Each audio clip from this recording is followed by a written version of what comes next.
Hey everyone, welcome to the Herd and 10 podcast. I'm your host, Jake Fortinsky, joined by my brother, as always, Kevin Fortinsky.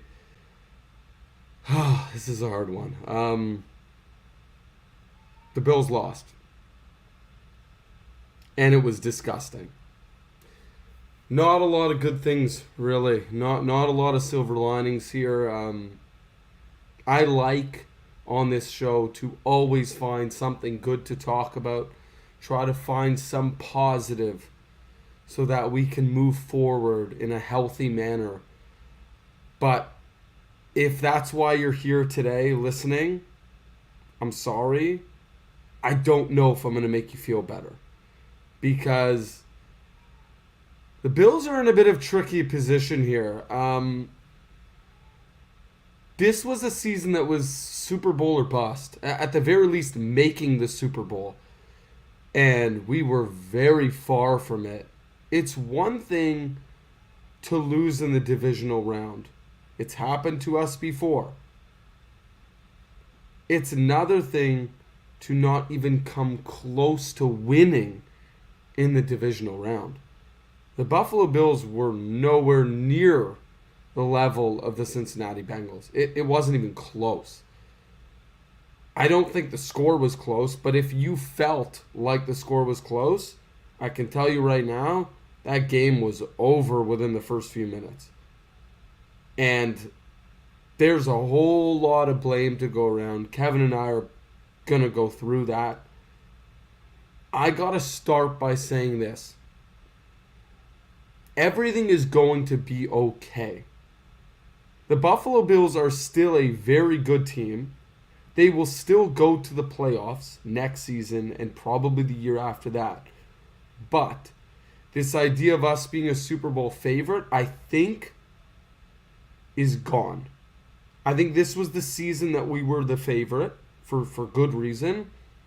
I don't think that's going to be the case anymore. I think now we're entering a situation where we're probably going to be near the top in the conference, but I don't think anyone's going to take us that seriously in the playoffs until we prove otherwise. Because we have not shown that we belong in the AFC Championship, and we certainly have not shown that we belong in the Super Bowl. And for good reason. The Buffalo Bills have not shown up in the playoffs the way we've expected them to. Last season, the Buffalo Bills looked amazing in the playoffs. Josh Allen looked incredible. This year, not so much.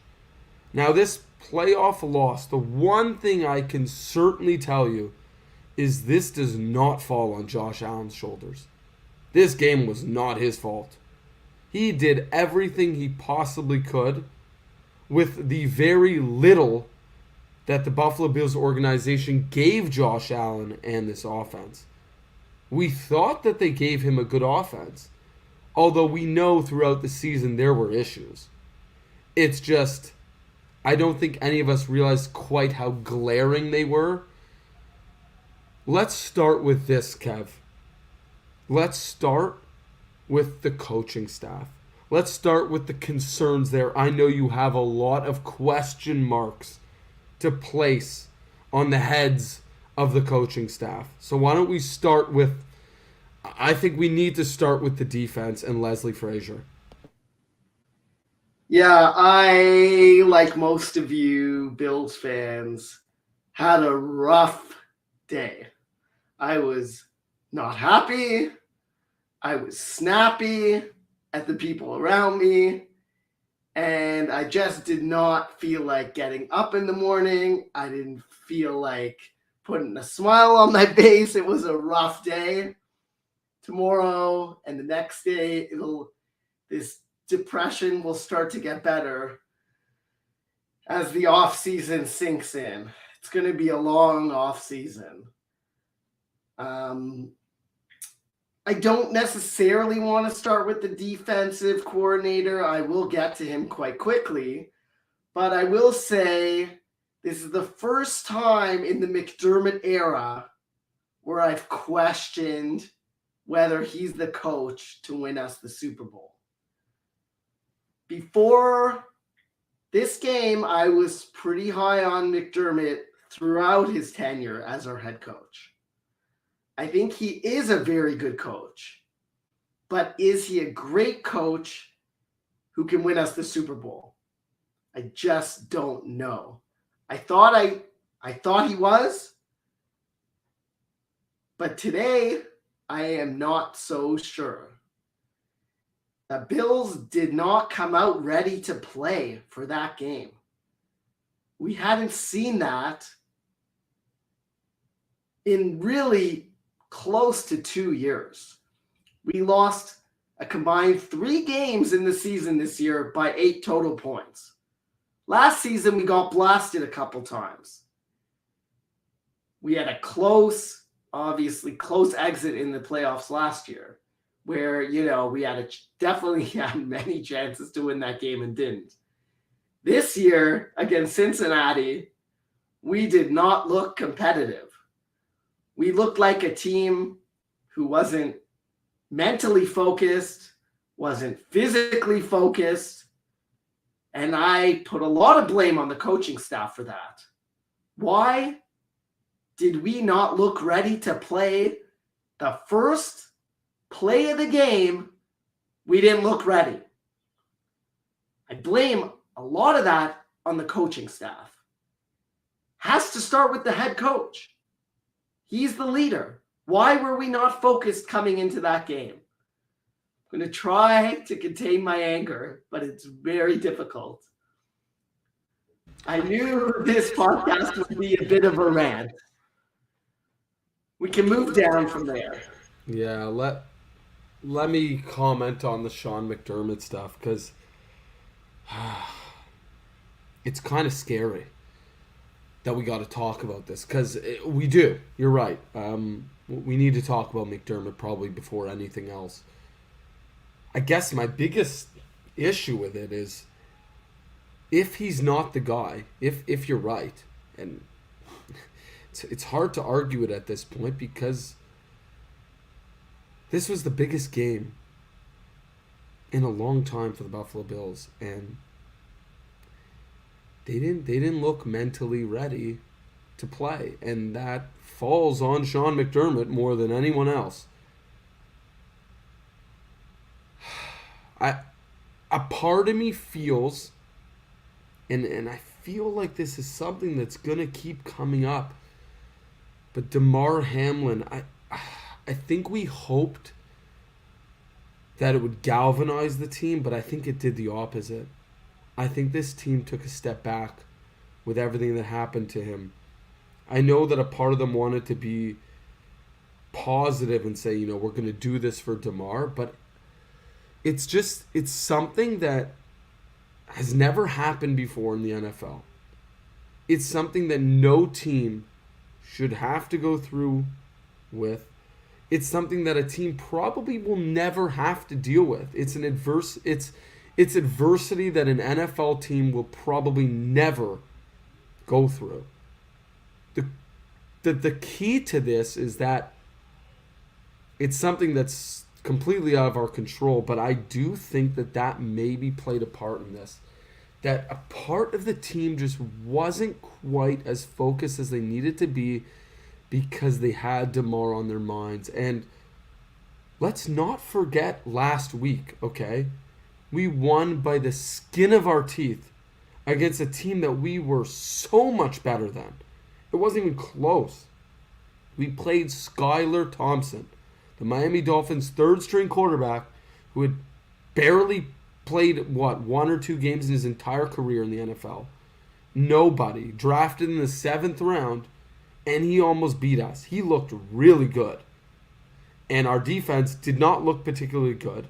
Our offense was up and down in that game.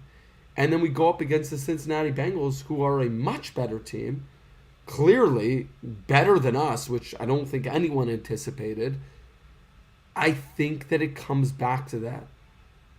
Yes, we had the 2 kick returns for Nyheim Hines final week of the season against the Patriots. But after that, don't forget, the Bills went real quiet in that game too. So it was the third game in a row, in my opinion, that the Bills didn't look right. Since DeMar's injury, the Bills did not look right. Now, it is McDermott's job to get us ready, and he didn't do it. No question, he must be blamed. Now, should he be fired? I don't think he should be fired yet. Is he the guy to take us to the Super Bowl? I know, honestly, at this point, I don't know. I thought he was the guy. Now I would say I'm kind of caught between, I would say it's 50-50 for me. It could go easily either way, and I it's crazy to say this, but I think he has one more year. I think if he doesn't get we don't improve from this season, if we don't look better next year, not during the season, whatever. We got to make the playoffs, no question. But if we do something like this in the playoffs again, I think he's gone. I personally think he's gone. I agree. If we don't take a step in the right direction, and to me, that is probably at the very least making the Super Bowl, or maybe if you lose the conference championship, I don't know. Like, the thing is, do these guys need a new voice in the room at some point if we don't get there another season? I just don't know. I'm hoping we can do it next year, and I agree with you. We were hoping the DeMar Hamlin thing would galvanize the team, but I think, to me, especially in the game yesterday, they looked mentally finished. I don't even think it was a physical thing. You looked at the team, and it just looked like they were mentally done. Like, it took so much out of them mentally, how upsetting of a situation it was.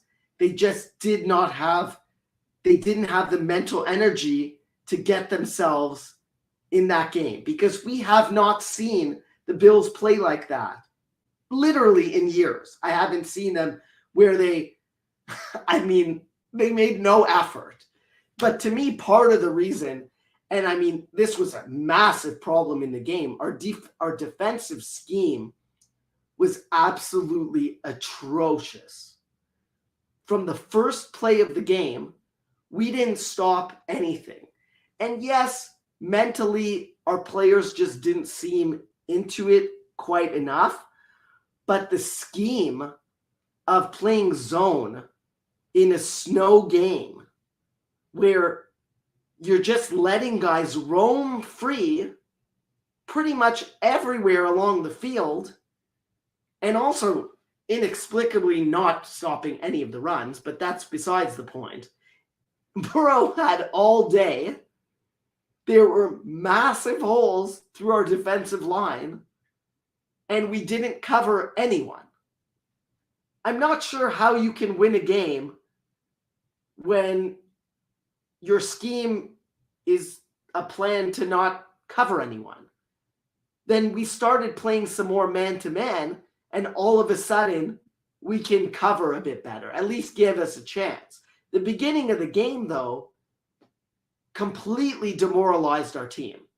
And I think we've seen enough in the playoffs where our defense can't stop anyone, to the point of, okay, Leslie Frazier has got to go. This is not an option at this point. We've seen meltdown after meltdown on defense in the last 3 years of the playoffs. Whether you like the guy or not is irrelevant at this point. To me, Leslie Frazier has, if you're not firing the head coach, which I don't think the Bills are, there is no choice but to fire the defensive coordinator. You may want to consider firing Ken Dorsey as well. But the way Josh Allen talks about Dorsey, how much he likes him, I think this would be counterproductive. I think Dorsey was good this season, definitely not great. There's room for improvement. This was his first year calling plays. If you delve into the statistics, we were quite similar offensively this year as we were last year. I think that Ken Dorsey hopefully will progress as a play caller, have a bit better feel for the game. Like, I thought we should have started running the ball earlier last game to give our O-line a chance when they were just roasted throughout the first quarter or two for sure. Our O-line looked absolutely atrocious in the game. And we'll get into, personnel issues for sure later on in the show. But I'm going to focus here on the coaching. To me, no brainer. Leslie Frazier has to go. That's 100%. This should go down fairly quickly. He has to be gone because at the very least, he's shown he can't come up with a game plan to stop the top QBs in the league. We saw Baltimore stop top QBs. We've seen Cincinnati stop top QBs. We've seen Kansas City be able to stop top QBs when it matters the most. And we have seen Leslie Frazier's complete inability to even slow down the top QBs in the league. He doesn't even come close. The only guys he's been able to stop are these middle-of-the-road quarterbacks. I don't think I'd consider Lamar Jackson a top QB. He's been able to stop him, but Burrow, Mahomes, even Aaron Rodgers in season, we've seen us get toasted. Obviously, Brady at times.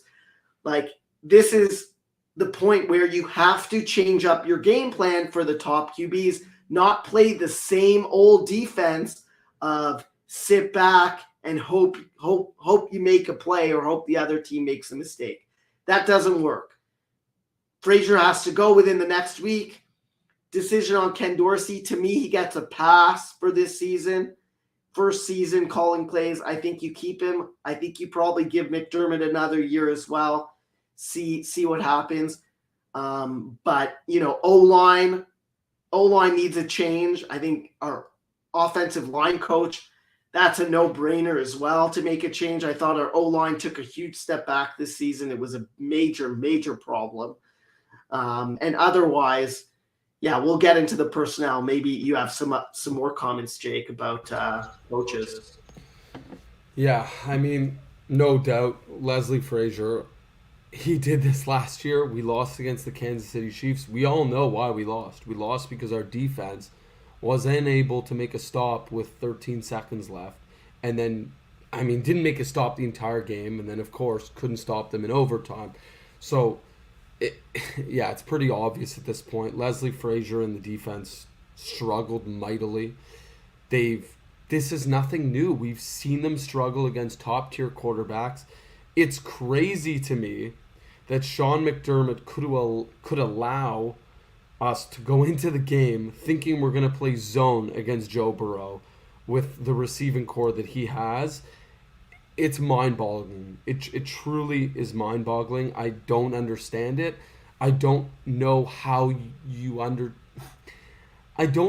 allow a team with a top-tier quarterback, one of the best in the league, just have guys wide open, and I mean wide open. They were catching the ball 3-4 yards from the scrimmage line, and then they were running for 8-9 yards with no one there.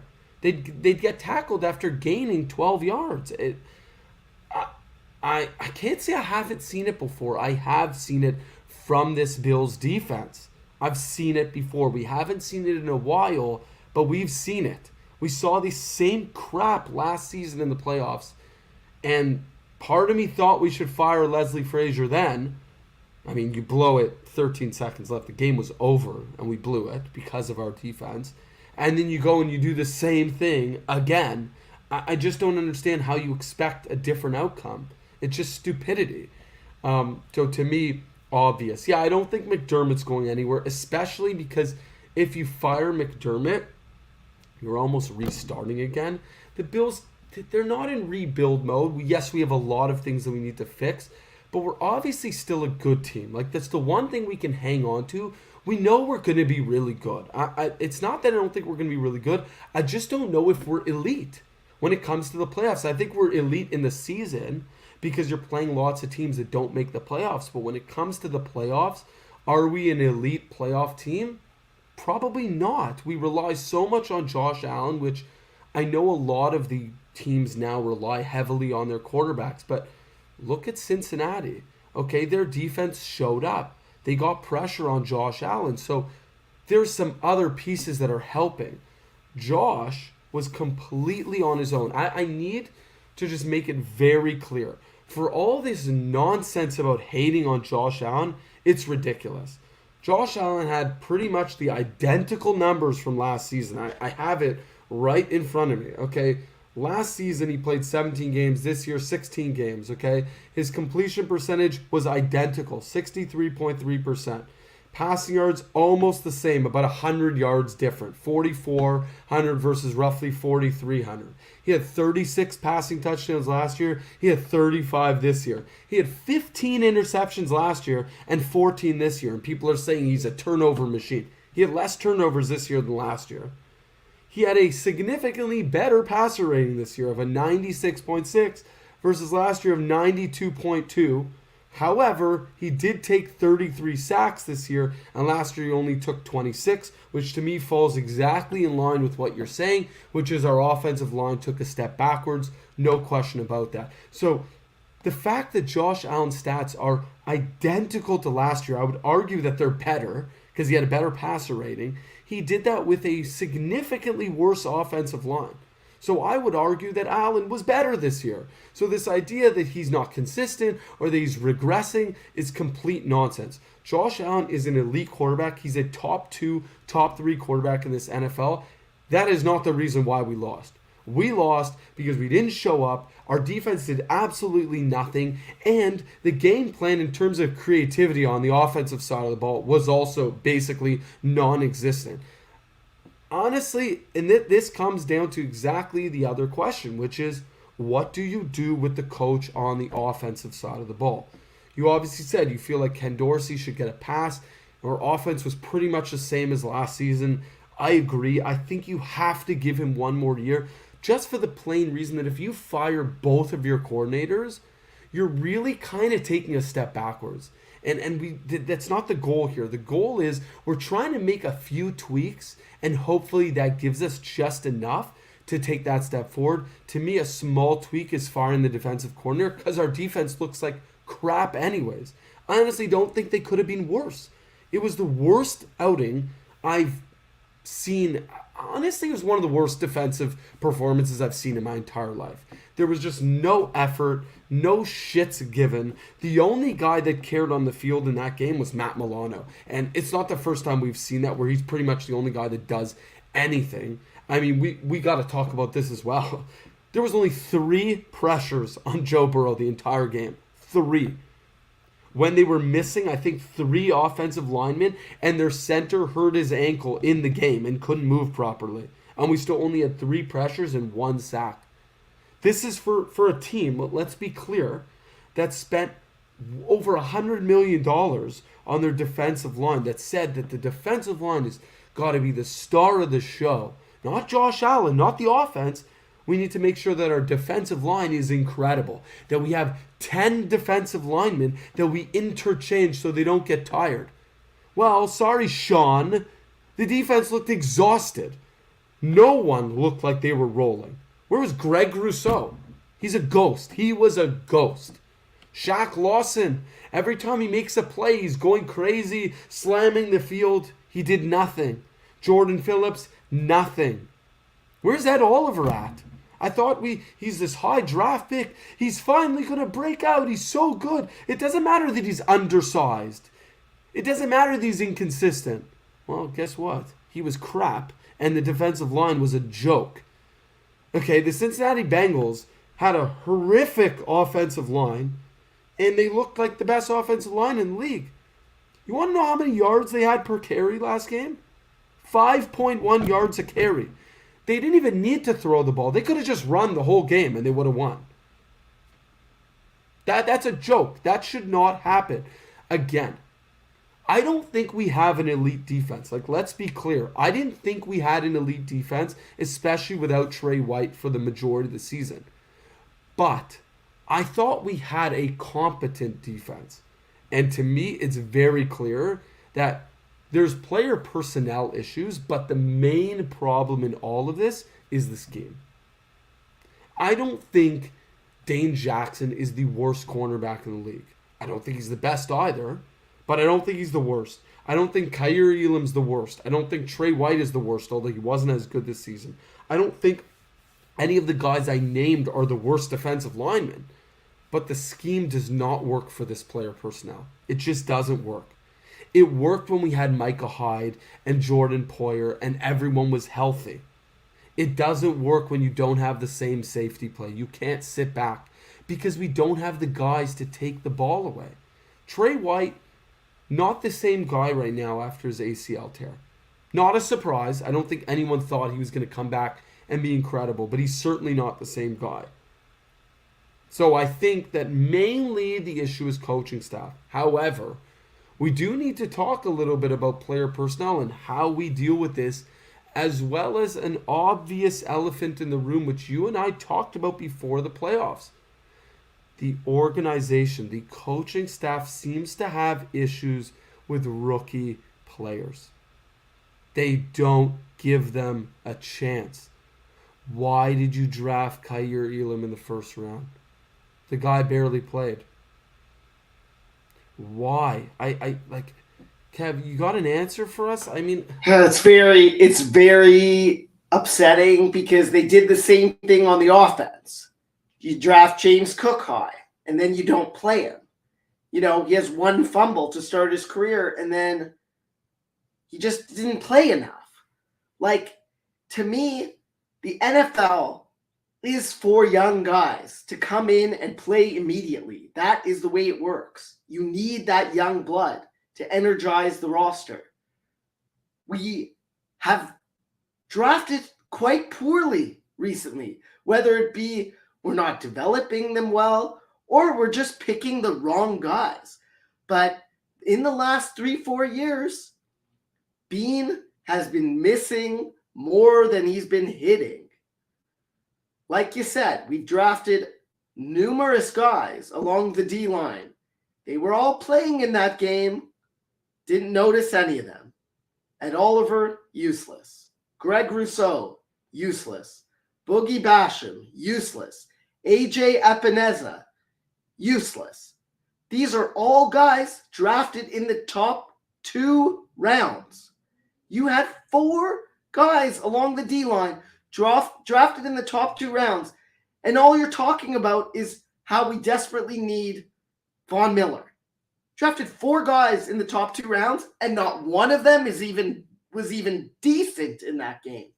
We couldn't stop the run, couldn't get any pressure, 0.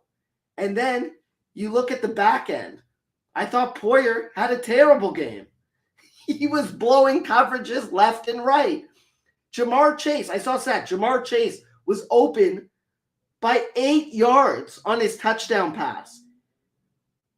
He had 25 career touchdowns. That was the most he's ever been open on a touchdown pass.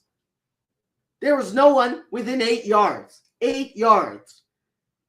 You have guys who are apparently leaders of your defense. Tremaine Edmonds, Jordan Poyer, Trey White. Nobody in the vicinity of anyone the entire game, really. Basically, we didn't make a play on defense all game. No one. So, to me, you need to sign Jordan Poyer, Tremaine Edmonds. No, we don't. They're useless. You need to beef up the O-line for Josh Allen. He's running for his life on every play. This is an offensive league now. I know Sean McDermott is a defensive coach. He loves the D-line. This is not a defensive team. You have a top 3 quarterback in the league. You have to spend on protecting him. We should have drafted an offensive lineman in the first round last year.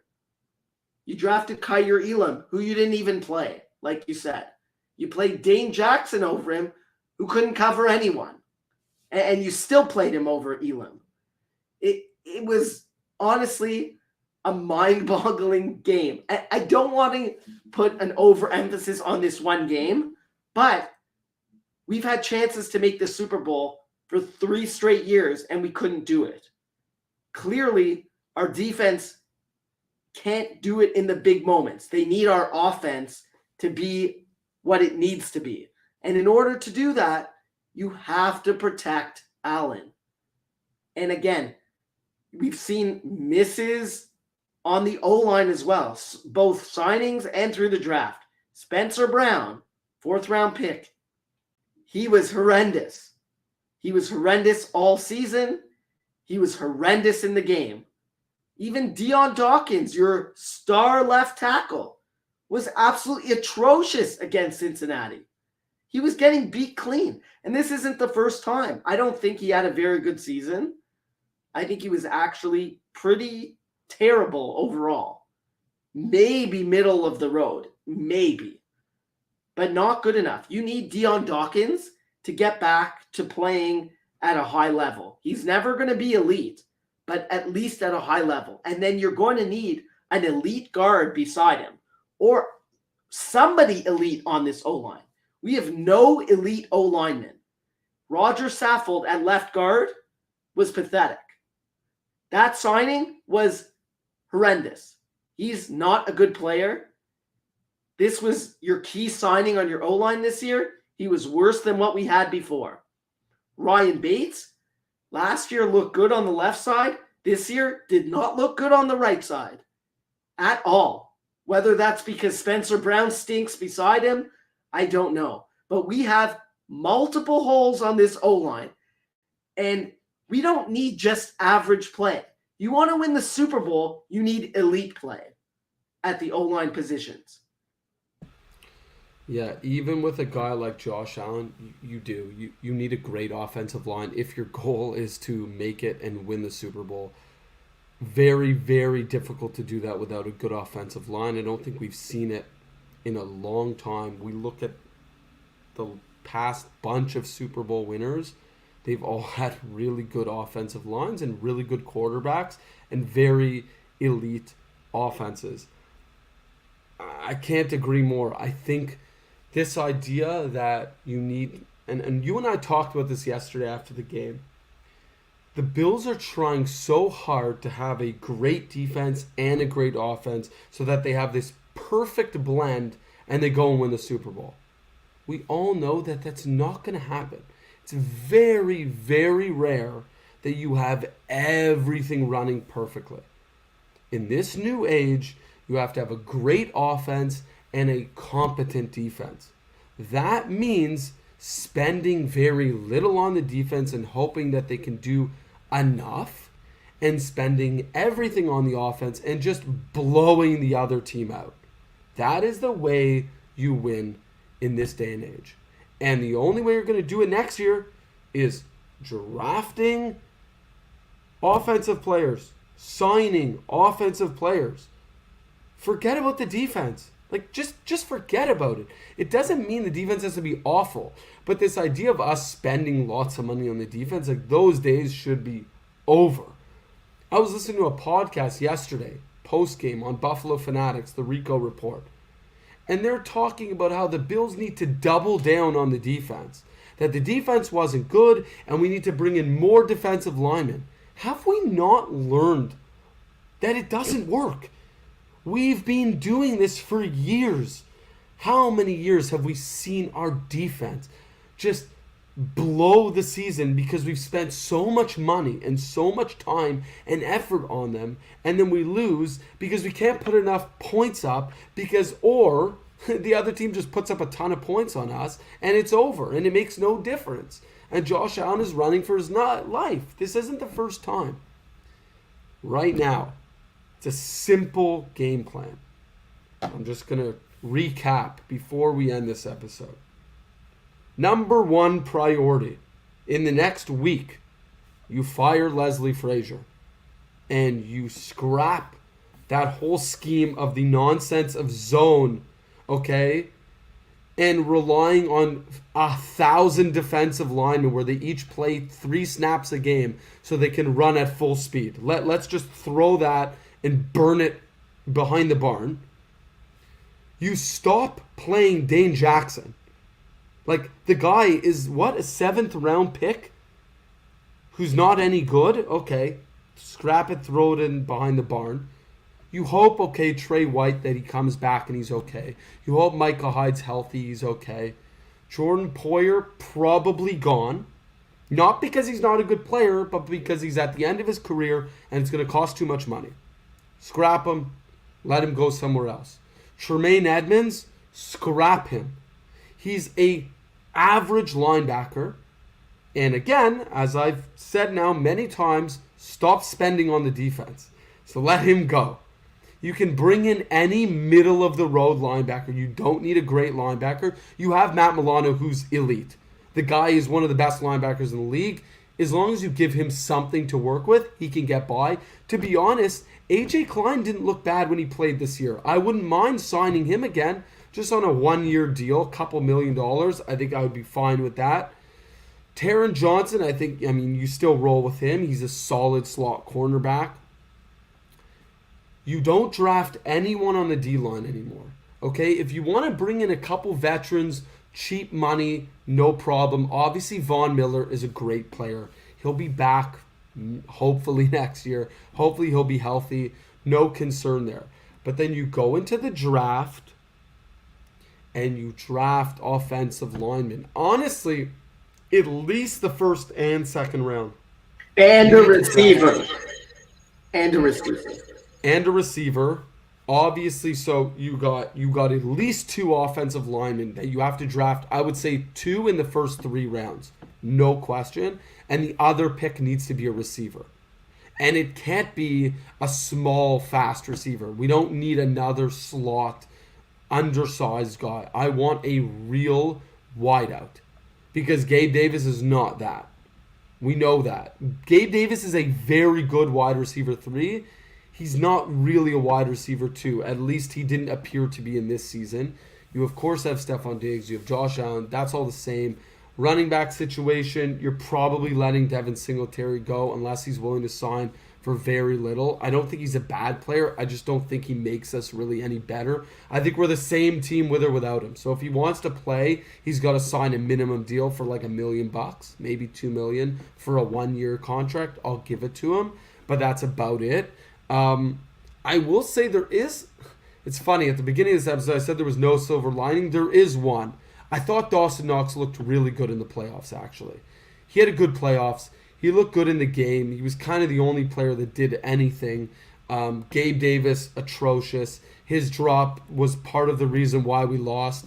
He's wide open on a third down. It goes right through his hands.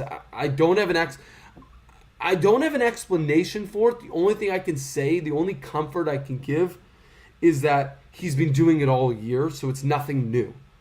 It's not like he was amazing and then all of a sudden he dropped it. He's been trouble the entire season, and he had one good game this year, which was last week. He looked really good. And then this game, he was okay, and then he obviously had that horrendous drop. Maybe he'll refocus and come back strong next year. Hopefully, I guess we'll have to wait and see. News just came out also today that Cole Beasley wants to come back with the Bills. He's interested. I would probably be willing to sign him on a veteran minimum contract. And I would let Isaiah McKenzie go. Yeah, McKenzie stinks. He was atrocious this season. I think Khalil Shakir is good enough, definitely to have a bigger role moving forward. I like Beasley in the slot as a sort of, playing maybe 25-30% of the downs if you're going to sign him as a veteran minimum. When you need a first down, I thought he actually looked pretty good. And he picked up a bit where he left off. I think he still has something left. To me, Cole Beasley should be back. Tight end, we might need to add there. Quentin Morris, not much to talk about there. He had a bad penalty. Yeah, Dawson Knox did look good, but yeah, we need a good blocking tight end, especially if we're willing to go in the season again with this crappy of an offensive line. You need to be able to block. So again, that became maybe the biggest problem of the entire game. If we would be able to block for Allen, we would have had a chance in that game, but there was no blocking to speak of. Question for you, Kev. The last question, then we will wrap this up. But why didn't we use Reggie Gilliam more in the game? I don't know what the snap count was, but if we were struggling so much with blocking, we have a guy who's a fullback. Why don't we bring him in to help block? hard to talk about this game. We've been ranting and ranting. I don't really have an answer. It just seems like we didn't even try anything in that game. We got down early and we basically gave up. It looked to me like we made no effort to adjust. We didn't even try to block for Allen. Guys were screaming around the edge the whole game. And we're just like, okay, maybe Allen will get away and make a miracle out of it. That was basically what happened from start to finish, where literally right off the bat on third down, I think it was Saffold just didn't bother blocking his guy. Second drive, Deion Dawkins didn't bother blocking his guy. Should they have sent someone in to chip on the edge? Definitely. Should they have double teamed? Definitely. Should they have brought Reggie Gilliam to block? Definitely. Should Singletary have sat there all game blocking? Yes. Did they do anything to try and stop the pass rush? No. They just let them continue to tee off on Allen.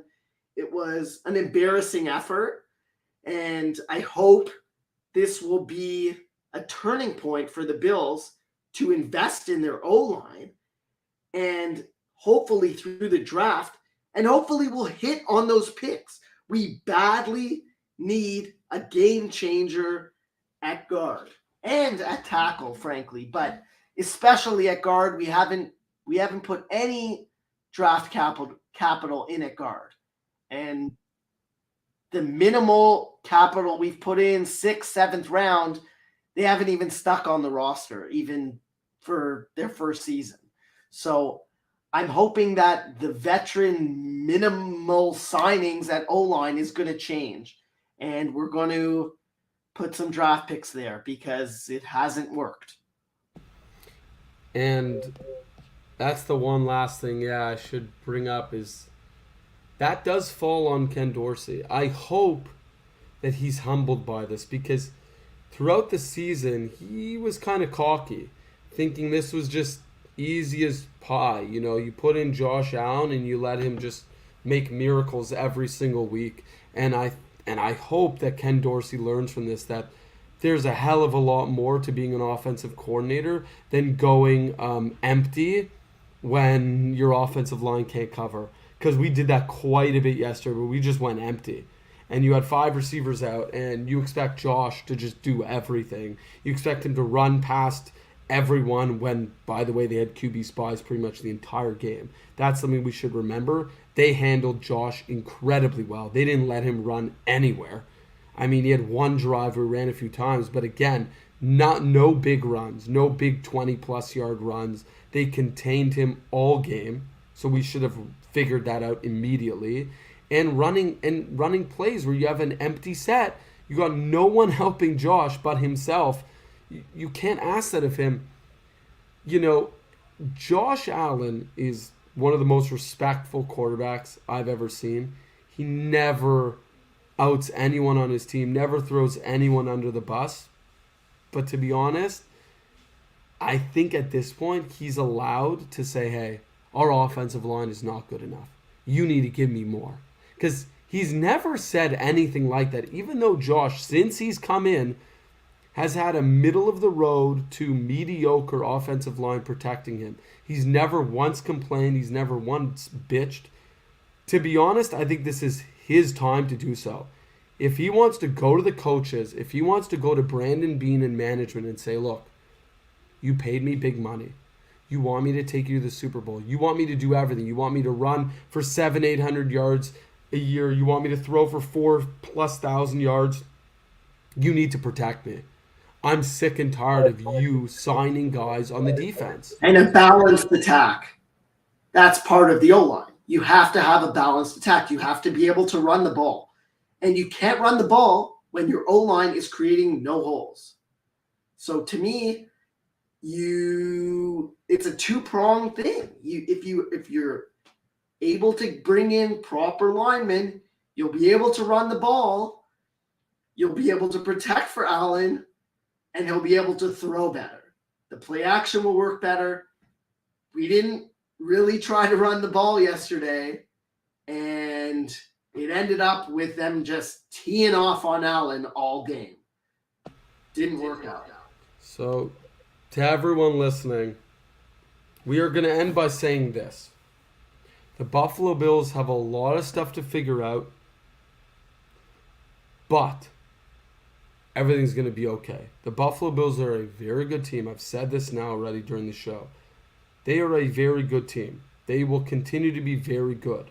However, the days of us being a favorite to win the Super Bowl are over. Doesn't mean we can't win a Super Bowl, but the things that Kevin and I have talked about have to happen. You have to fire the defensive coordinator. You have to change your focus from a defensive-minded focus to an offensive-minded focus. There's actually one other thing that I will leave everyone with to think about, and that is, does Sean McDermott take over defensive calling? He's done it before, and it's worked. Do you hire a defensive coordinator that maybe doesn't have as much experience, that can learn from McDermott, that can listen to McDermott, but really let Sean McDermott run the defense? Let Ken Dorsey run the offense with hopefully a bolstered offensive line, a bolstered run game, and a bolstered receiving core. So spend a lot of draft capital and salary cap if you have on the offense, and let Sean McDermott run the defense with a younger defensive coordinator that can learn under McDermott. That, to me, is how we should move forward, and I will leave that with our listeners to think and mull over until the draft. Until then, Kevin and I are going to be off now for a while, so if you have questions, if anything, you can tweet at us, you can Instagram message us, you can Facebook message our show. If you got questions, concerns, you just want to vent, we can vent as well. So we will see you all next season, and we will end by saying what we always say, although it's kind of in a sad way, a depressing way, but go Bills. Go Bills.